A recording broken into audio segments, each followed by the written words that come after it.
आज है 19 जून 2020 और बात करते हैं आज के अखबारों की कुछ प्रमुख खबरों के बारे में। और पहली खबर में चीन को आर्थिक चोट देने की तैयारी शुरू हो चुकी है। मैं आप लोग को बता दूं, लद्दाख की गलवान घाटी में हिमाकत का जवाब देने के साथ अन्य तरीकों से भी नकेल कसना शुरू हो चुका है।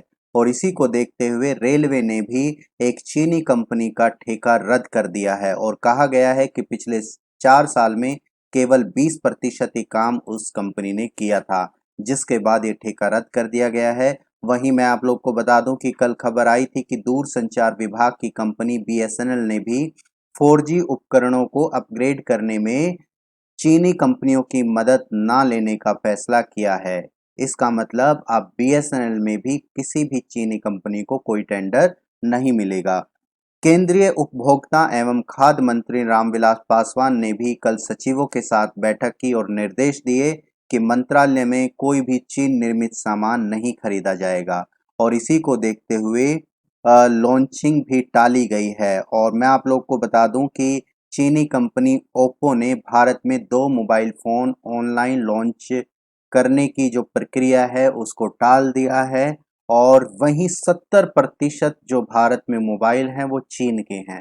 अब आप देख सकते हैं कि चीन किस तरीके से, चीन के सामान किस तरीके से हमारी मार्केट में घुसे हुए हैं। आगे बात करते हैं, चीन से मुकाबले के लिए हमारे देश में 12 घंटे तैयार होगी आईबीजी। चीनी खतरे से निपटने के लिए एकीकृत युद्धक समूह, जिसको हम आईबीजी भी बोलते हैं, और थिएटर कमान पर जोर दिया जा रहा है, क्योंकि ये दोनों ज़्यादा प्रभावी हैं और आईबीजी 12 घंटे से भी कम समय में युद्ध शुरू कर सकते हैं। साथ ही थिएटर कमान बनाकर ऐसी चुनौतियों से निपटने की दिशा में आगे बढ़ा जा सकता है। मैं आप लोग को बता दूं, 90,000 जवानों की माउंटेन स्ट्राइक कॉर्प का बनाने का फैसला किया गया है और 48 घंटे लगते हैं डिवीजन को युद्ध के लिए तैयार करने में। लेकिन अब आईबीजी के जरिए ये काम केवल 12 घंटे में ही हो सकता है। आप जानते हैं कि माउंटेन स्ट्राइक कॉर्प की मूल योजना भी उसे वायुसेना से लैस करने की थी, लेकिन अपेक्षित काम नहीं हुआ। बाद में पड़ोस में नई प्रगति हुई तो उसी के अनुरूप कार्य करने का फैसला किया गया। आईबीजी और थिएटर कमान उसी दिशा में उठाया गया कदम है। आगे बात करते हैं, और भारत चीन संबंधों पर सियासत भी तेज हो चुकी है और झड़पों पर सवालों की झड़ी कांग्रेस के पूर्व अध्यक्ष राहुल गांधी ने लगाई है। और राहुल गांधी का कहना है कि जब हथियार नहीं थे सैनिकों के पास तो उनको खतरे में क्यों डाला गया। इसी को देखते हुए हमारे विदेश मंत्री एस जयशंकर ने जवाब दिया था कि समझौते में शस्त्रों के उपयोग करने पर मनाही थी, इसीलिए सैनिकों ने कोई भी शस्त्र का उपयोग नहीं किया।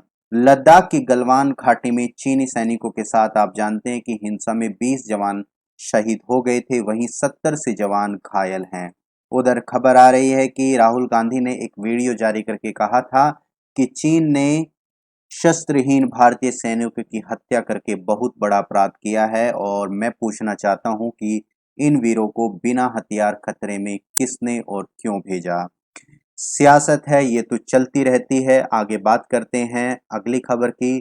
और अगली खबर में एक चौंकाने वाला दावा किया गया है पूर्व अमेरिकी राष्ट्रीय सुरक्षा सलाहकार की किताब में।